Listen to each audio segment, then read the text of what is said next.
शिवसेना उद्धव ठाकरे पक्षाच्या नेत्या सुषमा अंधारे सध्या आपल्या सोबत आहेत. आपण त्यांच्यासोबत चर्चा करू. ताई, गेल्या काही दिवसापासून शिवसेना आणि पक्षचिन्ह या संदर्भात कोर्टामध्ये सध्या सुनावणी सुरू आहे.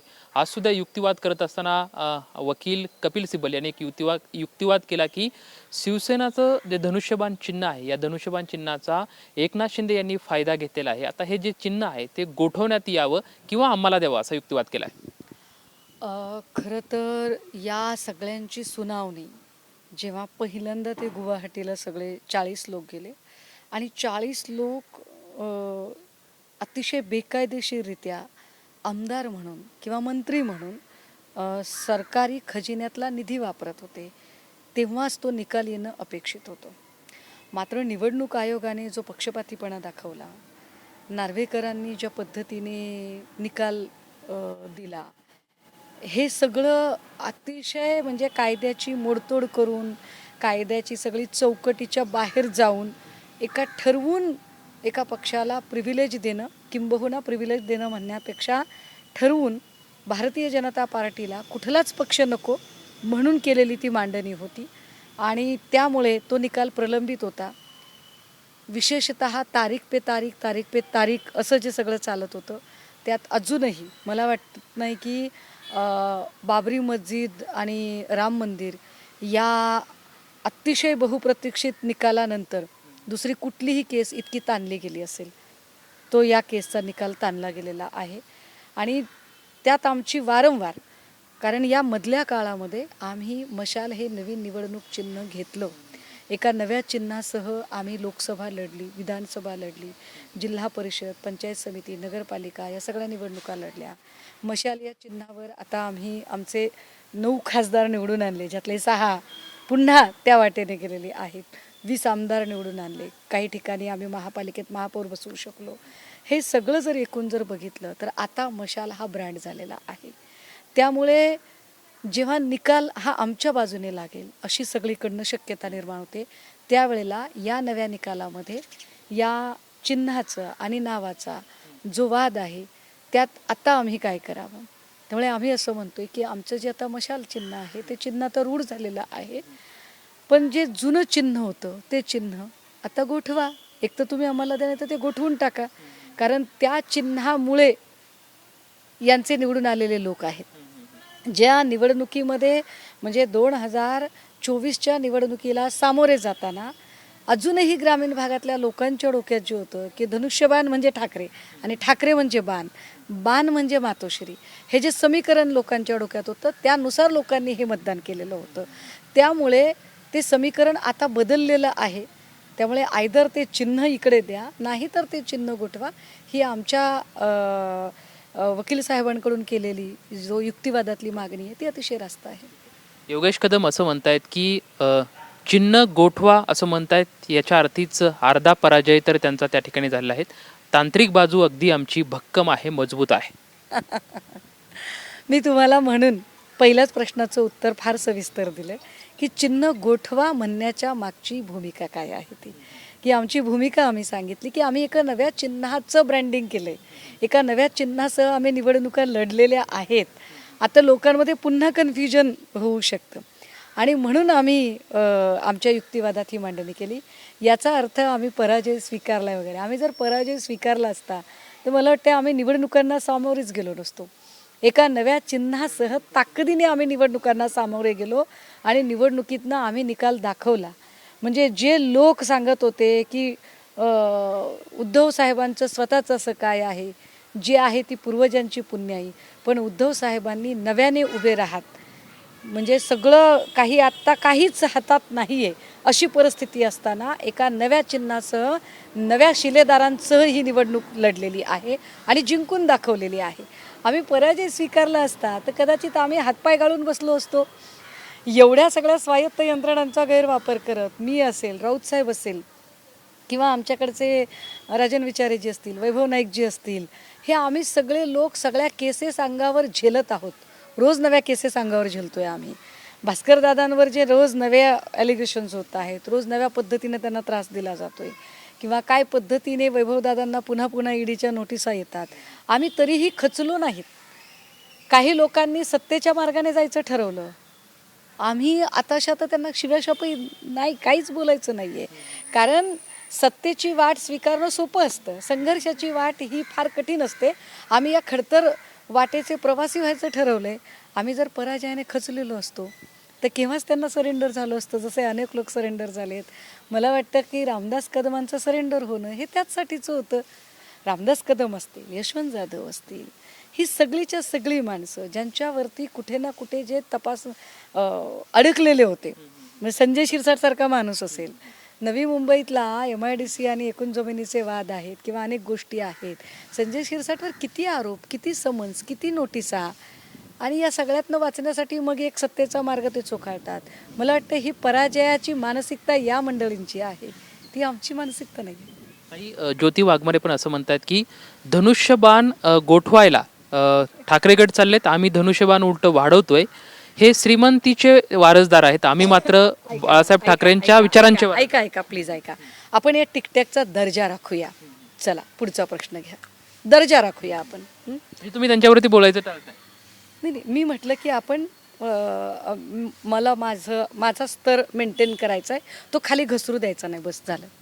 सध्या पुण्यामधल्या छत्रपती शिवाजी महाराजांची जी पावनभूमी म्हणून जुन्नरला पाहिलं जातं, त्या जुन्नरमध्ये अगदी 10 वर्षाच्या चिमुरडीवरती बलात्कार आणि तिचा निर्घुणपणे हत्या करण्यात आलेली आहे. पुण्यामधल्या किती घटना आता, म्हणजे नसरापूरची घटना झाली. 7 वर्षाच्या लेकराला अत्याचार केले, अनन्वित अत्याचार करून त्याचा जीव घेतला गेला. त्याच्यानंतर अवघ्या 3ऱ्याच दिवशी पुण्यामध्येच मला वाटते इकडे पर्वती भागामध्ये दुसरी घटना घडली. त्याच्यानंतर अवघ्या 12 ते 15 दिवसामध्ये पेन रायगडमध्ये पहाटे झोपेतून बाळ आपल्या आईवडिलांच्या सोबत झोपलेलं असताना अंथरुणातनं उठतं, बाहेर जातं लघुशंकेसाठी, आणि तिकडेच त्या लेकरावर लैंगिक अत्याचार होतात. दुपारी 12ला त्या लेकराचा मृतदेह सापडतो. त्याच्यानंतर म्हणजे आज मी जाणार होते पुरंदरला. पुरंदरमध्ये 10 वर्षाच्या लेकरावर अत्याचार. बघा, पुण्यातल्या घटना सांगते मी तुम्हाला. 10 वर्षाच्या लेकरावर अत्याचार झाला म्हणून मी आज तिकडे जाणार होते. तोच जुन्नरवरून फोन आला की जुन्नरमध्ये पुन्हा एकदा 10 वर्षाचं लेकरू. पुण्यात चाललंय काय? पुण्यातली पोलीस व्यवस्था आहे कुठे? पुण्यातली यंत्रणा करते काय? पुण्यातल्या पोलिसांचा धाक संपलेला आहे का? पुण्यातले पोलीस अधीक्षक, आयुक्त साहेब, ही सगळी मंडळी फक्त आणि फक्त फडणवीस आणि सत्ताधारी आले की त्यांना बंदोबस्त देण्यासाठीच पुढाकार घेणार आहेत का? ह्या सगळ्या VIP सिंड्रोममधून पुण्याचे पोलीस बाहेर कधी निघणार आहेत? कारण सातत्यानं पुण्यात घटना घडते. आणि या घटना का घडतात तर मी आपल्याला आठवण करून दिली पाहिजे की मागच्या अधिवेशनामध्ये मंत्रिमंडळाच्या बैठकीमध्ये एक महत्त्वाची गोष्ट चर्चेला आणली गेली होती की जे आरोपी अशा लैंगिक अत्याचारामधले असतील आणि जे कारागृहामध्ये असतील, या सगळ्या आरोपींना पॅरोलवर सोडता कामा नये. नसरापूरची घटना ही पॅरोलवर सोडलेल्या आरोपीकडून घडली होती. तीच घटना सासपडेमधली घटना पॅरोलवर सोडलेल्या आरोपीकडून घडली होती. ह्या सगळ्या लोकांची गुन्हेगारी पार्श्वभूमी बघता का यांचा अभ्यास होत नाही? का यांना वारंवार जामीन किंवा पॅरोल मिळतो? का अशा गुन्हेगारी प्रवृत्तीच्या लोकांना पुन्हा पुन्हा अभय दिलं जातं? किंवा याच्यातले विशेष आजची जी जुन्नरची घटना आहे, ही घटना आमदार शरद सोनवणे यांच्या गावातली घटना आहे. आमदाराच्या गावामध्ये आमदार आणि त्यांच्या सत्ताधाऱ्यांचा वचक नाही का? नगरसेवक आहेत, त्यांचे प्रतिनिधी आहेत. एवढ्या सगळ्या सत्ताधाऱ्यांचा वावर आणि रहदारी जिथं आहे तिथं एवढी मोठी दुर्घटना घडते. आमदार शरद सोनवणे याच्यावर बाहेर येऊन बोलतील का? मांडतील का? ही जबाबदारी आहे कुणाची? सत्ताधाऱ्यांनी हे बोललं पाहिजे. तर काही दिवसामध्येच आता केंद्रीय मंत्रिमंडळाचा विस्तार होत आहे. यामध्ये आता डझनभर मंत्री जे आहेत ते बदलले जाणार आहेत आणि विशेष करून आता शिंदेसुद्धा आम्हाला मंत्रीपद द्यावे याची मागणी करत आहेत, त्यांनासुद्धा दिलं जात आहे. मात्र ते आता सध्या स्वतःचा मुलगा श्रीकांत शिंदे यांच्या पद मिळवण्यासाठी आग्रही होताना दिसत आहेत. 2 गोष्टी.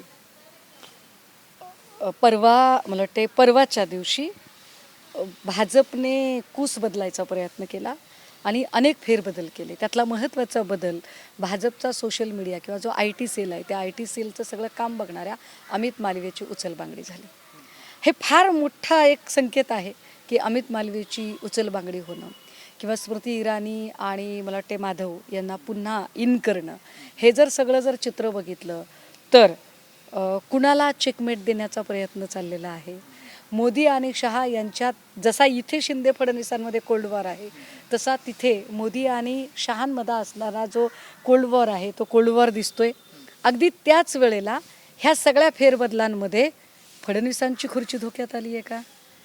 कारण जे लोक आत्ता तुम्ही जे म्हटलं की योगेश कदम म्हणाले की काहीतरी पराजयाची मानसिकता वगैरे, अरे आम्ही तर कधीच, अजूनही आम्ही त्याच जोमात आहोत. कारण राजा राजा असतो. राजा एखादं युद्ध हरला म्हणजे त्याचं राजेपण संपत नाही, ते राहतं, ते राहणार आहे. आणि राजा म्हणजे मी राजेशाहीतला राजा म्हणत नाही, पुन्हा सांगते, आम्ही लोकशाहीतल्या प्रत्येक मतदाराला आणि त्यांना राजा म्हणतोय. त्यामुळे शिवसैनिक आणि त्यांचा जो राजेशाही थाट आहे तो तसाच राहणार आहे. परंतु जी लोक फक्त आणि फक्त मातोश्रीचे उंबरे झिंजवत होते, आता ते मातोश्रीचे उंबरे, ते जिथून राजकारण बदललं तिथून आता हे लोक ठाण्यातले उंबरे झिजवत नाहीत, ठाणेकर दिल्लीश्वरांचे उंबरे झिजवतात. पराजयाची मानसिकता तिथे आहे. आणि दुसरी महत्त्वाची गोष्ट अशी की आम्हाला मंत्रिपद द्या म्हणून तुम्हाला मागे लागावं लागते, पण तुम्हाला राज्यातल्या काही मंत्र्यांची आता गच्छंती करावी लागणार आहे. भाजपाचं जे इन्नर जे आहे, आतलं वर्तुळ आहे, ते वर्तुळ सांगते की संजय शिरसाटला हटवा, संजय शिरसाट हटला पाहिजे. यासाठी भाजपमधनं मोर्चे बांधणी होते. इनफॅक्ट शिंदे गटातल्याही लोकांकडनं ती मोर्चे बांधणी होते की शिरसाटला हटवला गेला पाहिजे. त्यामुळे हा जो सगळा सावळा गोंधळ आहे, दिल्लीतला असेल किंवा मुंबईतला असेल, यातनं एक गोष्ट स्पष्ट आहे की या सगळ्यांच्यामध्ये या लोकांचं सर्वसामान्यांच्या प्रश्नाकडे अजिबात लक्ष नाही. अर्धा अधिक महाराष्ट्र पावसाअभावी अजूनही तरसत आहे. आणि हे जे दुष्काळी सावट आहे यावर ना मंत्री, मुख्यमंत्री, नेते, आमदार, खासदार हे कशावरच बोलत नाहीत. ह्यांचे सगळे म्हणजे टॅटोधारी भक्तिनींपासून ते लावारिस पेट्रोलर्सपर्यंत हे सगळे लोक हे फक्त आणि फक्त फडणवीस महाराष्ट्रात राहणार की जाणार यावरती चर्चा करतायत. पण महाराष्ट्रातला शेतकरी जगणार की मरणार यावरती चर्चा अजिबात होत नाही. ताई, सध्या एक व्हिडिओ खूप प्रचंड मोठ्या प्रमाणात व्हायरल होता. त्याच्यामध्ये 8 वर्षाच्या मुलीला बरमुडा घातल्यामुळं त्या मुलीला आणि त्याच्या वडिलाला मारहाण झाल्याचा प्रकार जो आहे तो समोर येताना पाहायला मिळतोय. मला वाटतं या सगळ्या प्रश्नांची उत्तरं आम्ही अमृता वहिनींना विचारली पाहिजे. कारण अमृता वहिनींनी सगळ्या संस्कृतीचे सगळे जोखड नाकारलेले आहेत. खऱ्या अर्थानं मुक्त स्त्री कशी असावी याचं जे प्रमाणचित्र आहे ते प्रमाणचित्र अमृता वहिनी आहेत. त्यामुळे अमृता वहिनींनी जी सगळी पारंपरिक जोखडं नाकारलेली आहेत त्या अमृता वहिनींचे यजमान या राज्याचे मुख्यमंत्री आहेत. त्यामुळे त्यांनी आपल्या यजमानांना किमान बाकी कशाकडे लक्ष, शेतकऱ्यांकडे लक्ष देत नाही तुम्ही, आंदोलकांकडे लक्ष देत नाही, विद्यार्थ्यांकडे लक्ष देत नाही, आणि कुणी प्रश्न विचारले तर त्याला भाडेके टट्टू वगैरे म्हणताय. आता नवीन तुम्ही काहीतरी काय दिमागी नक्सल अशा नव्या तुम्ही कॉन्सेप्ट आणताय. तर अशा सगळ्यांमध्ये बरमुडा घातलेल्या पोरीला तुम्ही काय ठरवणार आहात की तिला मारणाऱ्या पोरीला तुम्ही, जिने कुणी मारहाण केली किंवा ज्यांनी कुणी हे सगळं आताताईपणा केला आहे त्यांच्यासाठी काही, हा मॉब लिंचिंगचा प्रकार आहे. या मॉब लिंचिंगच्या प्रकारावर अमृता वहिनींचं म्हणणं मला वाटते जास्त मॅटर करतं. कारण अमृता वहिनी जरी राजकारणात नसल्या तरी राजकीय भाष्य करण्यात त्या फार अग्रेसर असतात. सध्या राज्यामध्ये अनेक प्रश्न आहेत, शेतकऱ्यांचे प्रश्न आहेत किंवा विविध समस्या आहेत. मात्र या सर्व समस्यांकडे सरकारचं कानाडोळा होत असल्याचं वक्तव्य जे आहे ते सुषमा अंधारे यांच्याकडून होताना आपल्याला पाहायला मिळते. कॅमेरामॅन प्रवीण सोबत लक्ष्मण दादा, ट्यून9 मराठी, पुणे.